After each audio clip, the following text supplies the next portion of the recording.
sembarangan, membuat kotoran di tempat wisata, di hutan, sehingga tidak ada lagi tempat yang bersih. Cobalah untuk mengerti ya, jangan membuang kotoran. Bila Anda membuang kotoran di segala tempat, ada energi buruk yang bisa kembali pada diri sendiri. Itu kadang orang tidak percaya, tapi itu betul. Sangat betul Bu Ani. Kita contoh aja, kita ke TPA ya. TPA, Ya. tempat pembuangan akhir.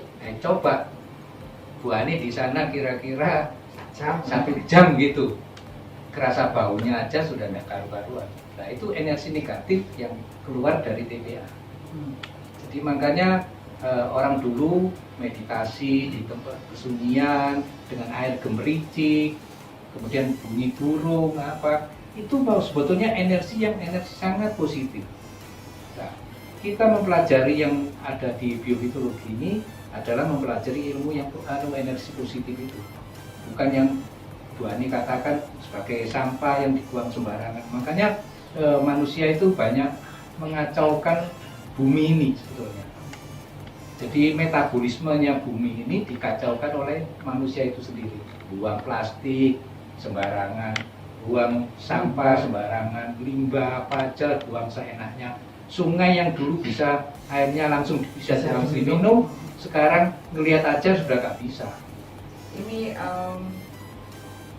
dari Ibu Yanti di Boring ini ya, hindarilah untuk berkelompok. Jadi kalau nonton lebih baik nonton streaming ini katanya daripada nonton bersama-sama. Dengan streaming berarti menghindari berkelompok. Terima kasih Ibu Yanti Agus di Boring.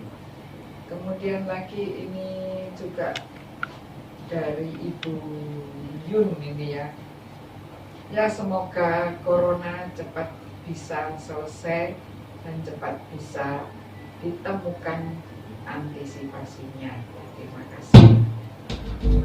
Dan kemudian ini dari Bapak Ibu Wakri mengatakan selamat bersiaran, semoga kru Dhamma TV sehat-sehat selalu. Terima kasih. Dan tentang ini dari Bapak Harun, ya silakan, kami senang mendengar tentang corona dan semoga cepat ada solusi dan jalan keluar. Romo, sejauh ini solusinya sejauh ini kalau ada penelpon. Halo, selamat petang. Halo, silakan dikecilkan ya TV-nya. Selamat petang, selamat malam, Rahayu. Selamat malam, Rahayu. Rahayu. Rahayu Pak Yudong. Rahayu Mas. Rahayu Kanti. Ya, Rahayu. Rahayu Pak Gus.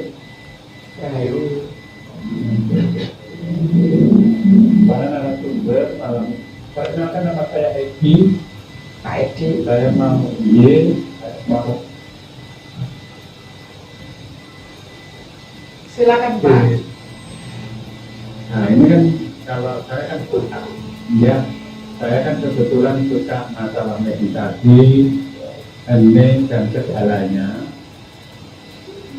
Dan saya mau tanyakan bagaimana cara menurut Bante sudut pandang Pak Agus sama Pak Yudo untuk mengatasi virus yang menyerang pada sistem pernapasan pada diri kita ini.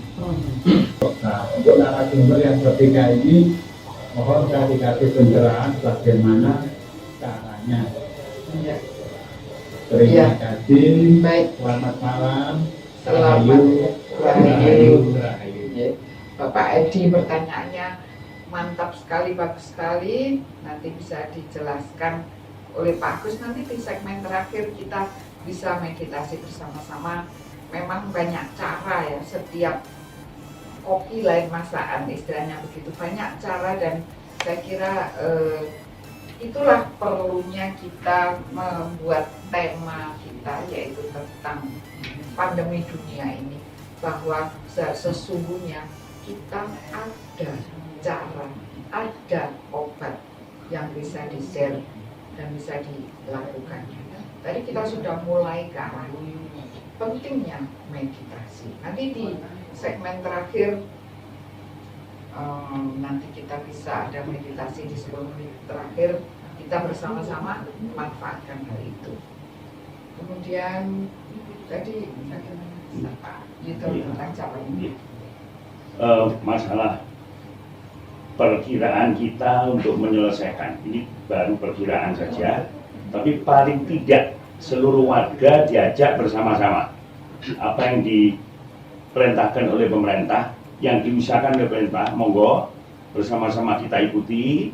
Jadi nggak banyak keluyuran atau bergaul yang nggak jelas, kumpul-kumpul itu, tapi lebih banyak di rumah dengan cara yang nenuwun tadi, mungkin berdoa, sholat di rumah, nenuwun bersama-sama di rumah dengan keluarga, dan pasti caranya memang berbeda, tapi arahnya tetap satu.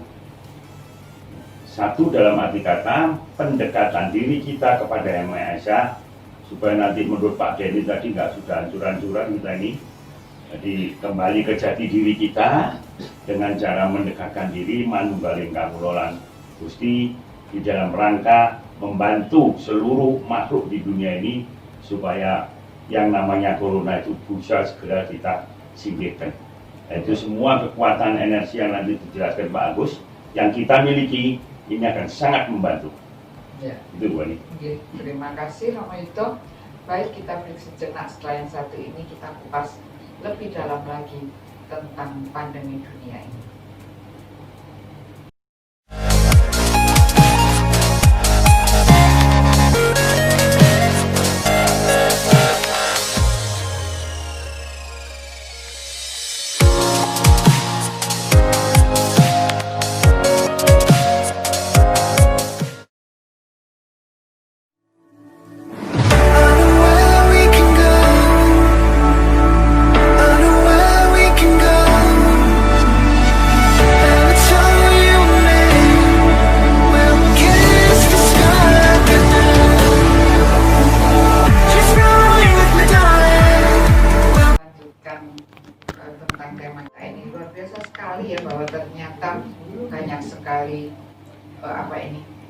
Masukan-masukan yang bisa diterima. Sekali lagi kami silakan bagi penelpon untuk menelpon ya. Dan memang sudah dianjurkan bagi oleh para pemangku jabatan untuk berhati-hati. Malang ini adalah barometernya musik. Malang ini adalah barometernya politik. Malang juga barometernya olahraga. Orang Malang harus tetap tenang, harus tetap teguh, harus tetap berani. Bukan berarti nganggur, bukan berarti kita melanggar peraturan dan dengan kita bergerombol begitu. Tetapi kita tetap waspada, kita tetap berani, kita keluar sebatas kita perlu. Tapi tidak perlu panik, tidak perlu membesar-besarkan. Bila ada sesuatu yang menakutkan akan menjadikan kepanikan. Buatlah kota Malang ini menjadi kota yang layak, contoh yang bisa ditiru oleh kota-kota yang lainnya dengan ketenangan dan keteguhan hati. Sekarang kita kepada Bante ya, Bante, tentang penjelasan apa yang sudah disampaikan oleh pemirsa dan juga oleh penelpon tadi, juga oleh kami ini. Sebenarnya kalau dari Bante sendiri itu apakah ada ajaran meditasi untuk ke arah itu? Sesungguhnya meditasi itu otomatis akan menjadi sarana untuk meningkatkan imunitas kita secara pribadi. Dengan sendirinya semua penyakit akan bisa teratasi direct, langsung. Karena ada guru saya waktu beliau umur 75 tahun kena sakit kanker paru-paru. Dia sudah berobat ke rumah sakit yang paling hebat di Bangkok dan dokter sudah angkat tangan. Beliaunya dokter bilang tunggu 2 bulan. Akhirnya, saya tunggu di sini untuk mati di sini. Kalau gitu saya minta izin pulang saja. Akhirnya dia pulang ke wihara di hutan, nah dia melakukan meditasi. Karena Sang Buddha mengatakan, siapapun juga yang mengembangkan canda, wiriya, cita, vimangsa. Canda artinya senang, gembira, dan bahagia terus-menerus dibangkitkan dengan penuh semangat, berulang-ulang dengan kekuatan pikiran, diarahkan menuju kebijaksanaan secara menyeluruh, akan bisa memperpanjang usianya sampai 20 tahun lagi. Hanya dialah mungkin dilakukan itu dengan meditasi. Semua faktor ini dilakukan dengan meditasi. Meditasinya itu adalah arah pikiran diarahkan untuk menganalisa tubuh dan batin kita, letaknya mana yang dikatakan senang, gembira, dan bahagia itu masuk ke sana. Terus menerus, disitulah langsung dia akan memancing, menimbulkan rasa tenang. Dari ketenangan ini masuk lebih dalam lagi, fokus menjadi konsentrasi. Nah, ternyata dalam konsentrasi ini masuk lagi yang lebih dalam menjadi keseimbangan batin yang luar biasa. Ini akan menjadi kekuatan dari batin kita yang mencapai ketenangan yang tertinggi. Di sanalah yang dikatakan imunasi pada saat itu, hormon-hormon untuk menyiapkan muncul kuat dari tubuhnya. Kalau terus-menerus setiap hari dijalankan, akhirnya 12 beliau meninggal umur 95 tahun. Berarti ada 20 tahun yang Ya itu jadi mendapatkan yang dia katakan diperkirakan 20 tahun lagi bisa memperpanjang usianya luar dengan biasa. kekuatan meditasinya itu. Dengan kekuatan meditasi. Jadi sebenarnya itu bisa ya Bante ya Pak Agus ya, dilakukan oleh setiap orang. Kalau tidak percaya, ketika Anda, ya kalau tadi saya mencontohkan ketika dompet hilang. Tapi sebenarnya bisa, ketika Anda merasa pusing atau sakit perut atau apapun, cobalah untuk ya meditasi. Kalau saya kata saya nggak pernah hidup, saya bisa menghidup Anda ya. Saya coba dan tarik nafas gitu, aura-auran deh. Kemudian rasanya ketika saya memang konsentrasinya itu kan bagus yang Anda ya, konsentrasinya itu yang penting. Atau tubuh capek semua, gampang. Buka telapak tangannya, ini cara saya iso-isone, nanti ada yang lebih ahli. Maka ketika Anda sudah merasakan sesuatu, arahkan ke yang capek atau yang Anda kan mau tidak ngantuk, Anda mau buat, Anda masih mau siaran, Anda masih mau pergi, Anda masih tidak mau sakit ini, pusing, mau berpikir, mau kerja. 30 menit sembuh. Bahkan kalau sudah ahli 5 menit 5 menit bisa sembuh, bukan sulap, bukan sihir. Itu kenapa bisa begitu Pak Agus? Tapi kalau pemula masih 30 menitan, tapi kalau sering melatih Pak Agus 5 menit memang bisa diterangkan Pak. Oh tapi ada penelpon belum ya Pak Agus? Jadi begini, energi ini kan bukan punyanya masing-masing orang, tapi bisa dimiliki oleh masing-masing orang. Sama halnya dengan gratis, sama halnya dengan oksigen. Oksigen yang ada di sekeliling kita ini kan kita nggak beli, juga bukan milik kita sendiri, tapi milik yang Maha Kuasa. Kemudian bisa dipakai oleh masing-masing orang. Nah, kita untuk mempelajari biofitologi ini bisa menggunakan energi alam semesta ini untuk kesehatan kita. Jadi energi ini juga gratis, sama dengan oksigen, tidak kelihatan tapi bisa dibuktikan. Jadi bisa ada rasanya. Maksudnya? Ya kalau orang nyedot hawa kan ada isis di hidung. Kalau energi apa rasanya Pak? Nah, ini bisa dibuktikan nanti kalau sudah mengikuti kelas buka cakra. Jadi tangan kita yang tidak terasa apa-apa ini nanti setelah dibuka cakra, kita tes itu bisa merasakan ada rasa hangat, rasa dingin, rasa kayak ada setrum yang kecil voltasenya, itu semua ada tergantung dari masing-masing individu ini sensasinya gimana. Kebutuhan apa gitu ya? Bukan kebutuhannya. Jadi sensasinya masing-masing orang itu Oh, menerima sensasi. energi alam semesta ini beda-beda. Ya.